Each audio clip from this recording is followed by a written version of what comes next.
Okay, getting ready to drive the over an hour and a half drive to the salon because I'm really picky about who touches my hair. So yeah, going an hour and a half away.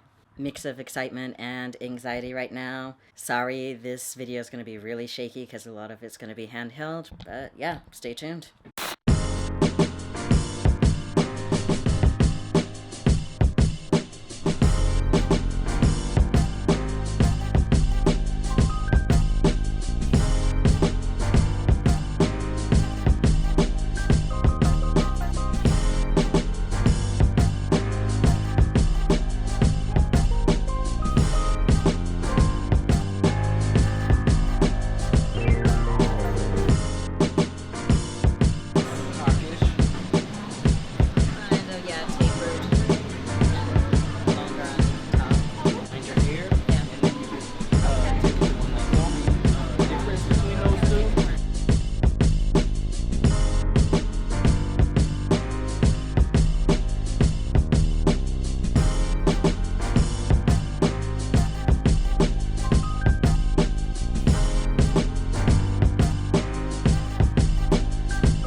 This is the picture that I just sent to Dad, and I haven't sent to Mom yet because I want to see her reaction. So I kind of want to do a video chat and just do a big reveal that way and then send her a picture later after that. Anyways, I also have these new glasses that I've been waiting to put on post Big Chop. So first these glasses, and then when I put on the new glasses, the difference in aesthetics, image, impression, whatever, was just talking to Caspian about that. I was saying that with your old glasses on, I feel like you look more butch, and then with your new glasses on, you look maybe more like trans masculine.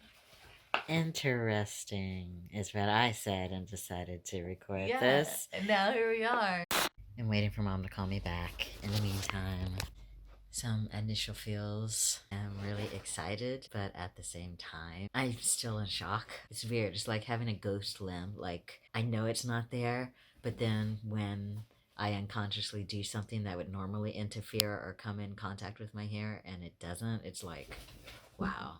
One thing that I've noticed is that, or just something that I was thinking about before getting my hair cut off was, would I even recognize myself anymore? Because I couldn't picture myself without locks anymore. I had them for so long. And so would I recognize myself when I looked in the mirror? And in actuality, I kind of don't recognize myself. Like, there's kind of, I don't know if that would be considered disassociation, but just like shock. When I look in the mirror, like, who's that person? Oh, it's me. I have to get used to my own reflection looking back at me. And it's not because I don't like the haircut or I don't like what I see. It's just I've never looked like this before and I never imagined that I'd look like this because I couldn't imagine myself looking like anything.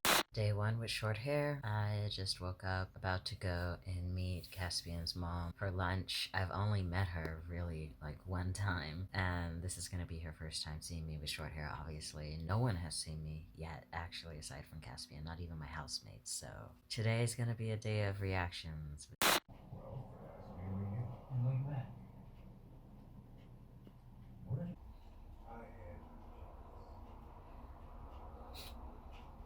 Day 3 post Big Chop. I am not dressed or anything. I literally just threw on some stuff to go drop off Caspian at work. So don't judge me. I have an interview today. I am going to wet my hair and restyle it for the first time today. So day 5 of having short hair. As you can see, my hair I kind of washed it and restyled it on Tuesday ahead of an interview, and I think I did an okay job. Oh, my cat's about to jump on me.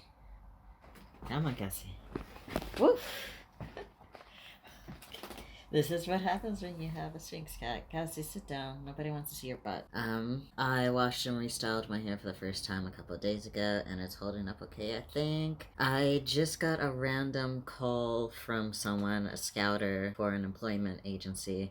But anyways, the more important thing is that she totally served me the entire time, and that was interesting.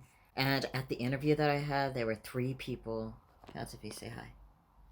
Oh, your faces are dirty. There were 3 people that I was interviewing with, and at no point during the interview, which is like an hour and a half, did anyone gender me in any way. That was really cool. 1 week ago today, I got my hair cut off, and 2 months ago today, I arrived in America. I just washed and styled my hair for the first time myself. I think it looks okay. I can't really see it though, but whatever. Going to start working on the update video now.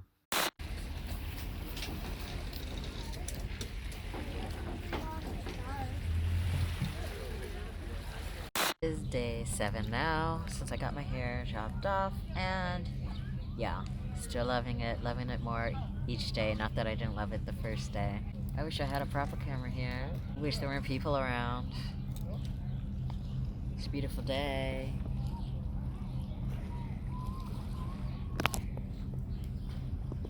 Hey, camera person.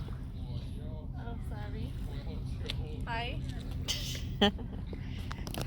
Anyway, I'm supposed to be recording my, bring everything together video so that I can post the video up real soon. But yeah, this is funner. It's a nice day.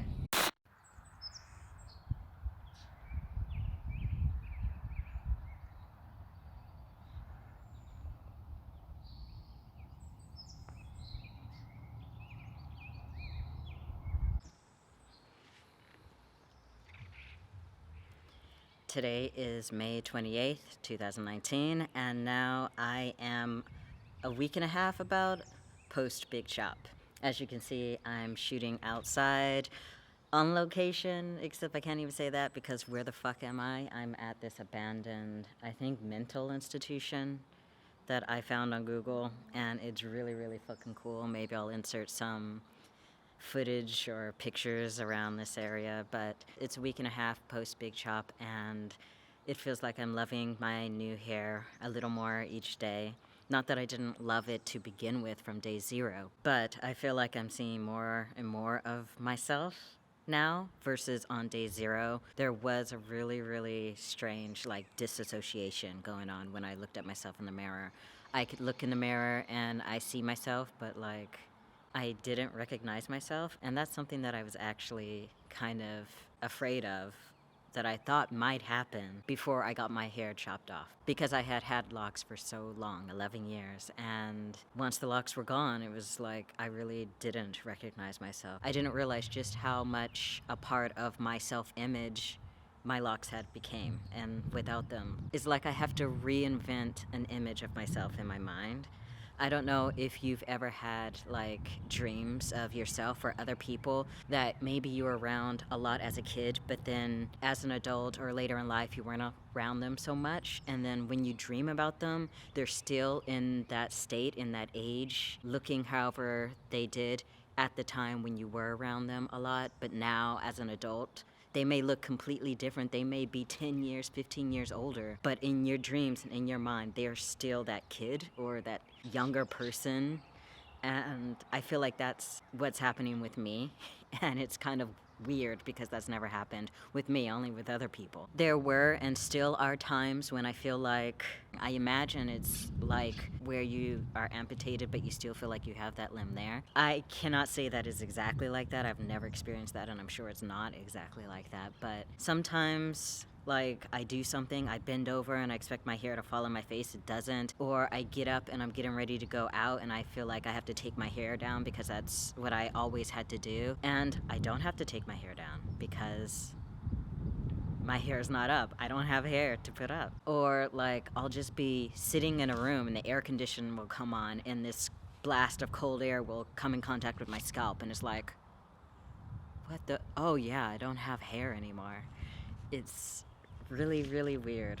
So I weighed myself before I got my hair cut off, and I weighed myself again the same time of day the next day. And it turns out that my hair weighed almost just short of 1 kilo or 2 pounds. And that is just like, it is literally such a weight off of my fucking shoulders and my head.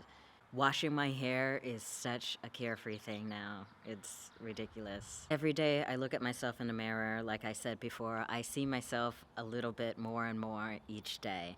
And I am really excited to be able to play with my self-expression, something that I haven't been able to do since I've moved back to Japan in November 2013. If you followed my channel for a while, if you look at my earlier videos and then more recent till now, you'll see that there's been a progression in like just how I present myself and even how I speak, I guess. But now, having cut off my hair, I feel like it's almost like I have a blank slate. I'm in a new city, different country even, got new hair. Lots of people don't know me until, you know, they meet me now. So I have a blank slate with them, literally. And it's just really exciting. Challenging, but exciting. Aside from the challenge of having to relearn how to care for my hair, and literally I feel like I'm starting from zero there, I'm also faced with the challenge of navigating others' new perception of me.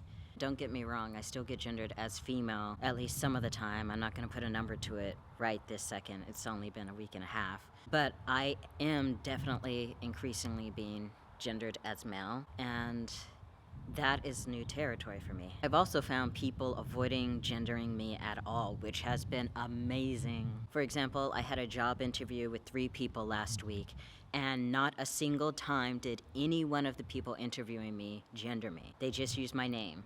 And like there was no gender anything involved in any of the questions or whatever. And it was amazing. I got the sense that maybe some of them had trouble placing me into a particular category in terms of gender, and maybe they were reading that as being partially intentional on my part, that maybe they had an awareness of trans things and maybe thought that I don't know. This is just me supposing. They haven't told me anything, obviously. And I did get that job, by the way, and maybe this is just optimism on my part, but I got the impression that if I hadn't had to fill out more paperwork afterwards and circle an M or a fucking F on the paperwork, that maybe they just wouldn't have known without asking me. That said, in more casual situations when I just walk into a store and random strangers are coming in contact with me, I notice that people's eyes tend to linger on me longer than they already did. And that can be kind of uncomfortable if I'm particularly self-conscious that day. So yeah, having to navigate dealing that, or dealing with being absurd, or just the awkwardness of people not knowing how to gender me and fumbling along. I am having to roll with things a lot. And when I say things, I mean human interaction is a lot more case by case now, which is, yeah, really interesting, but also challenging. Overall, I am so happy I cut off my locks, and I don't even need to say overall. I am just flat out so happy that I cut off my locks, finally. Zero regret. It could have happened like years before now, and I would have been just as happy, I feel like. You'll probably notice me experimenting with my hair, maybe, fucking up my hair, because I'm trying to learn to cut my own hair with a razor, scissors, all that shit now, and I've never done that ever. So like if you see a big chunk of hair missing out of my head, I'm sorry. It's I might just shave off all my hair then. I'm not opposed to going even lower, and actually that's something that I'm actively thinking about. But yeah, who knows? The future is wide open, and that is really fucking awesome. I might even do locks again someday in the future. I'll never have them anywhere near as long as I had in the past. I don't think I could ever have long hair again, but yeah, I might do some locks on the top. That would be cool. Either way, the future is bright, and I am excited. And yeah, I have a lot more things to update you guys about, and I look forward to continuing to document my thoughts and my life and whatever the fuck I feel like on YouTube. And I am really grateful for you guys sticking it out, watching my videos. Thank you so much. But anyways, my next video will be about the other thing that I said I was going to get on top of as soon as I got back to the States, and that is my legal name change. So stay tuned for that. I also have a lot of other topics and things that I want to make videos about, so yeah, thank you again so much for watching this video all the way through if you did, and for just watching my videos in general. Really means a lot to me, you guys. Thank you again, and I'll see you next time. Bye. The birds say bye too. So what do you think of my new glasses? I bought them in Japan before I came to America, let alone cut off my locks, so I had no idea how they would look on me without my locks. I feel like they make me look like a wannabe fashionista or designer or something like that, and I don't know. Also, filming out in nature is really fucking hard.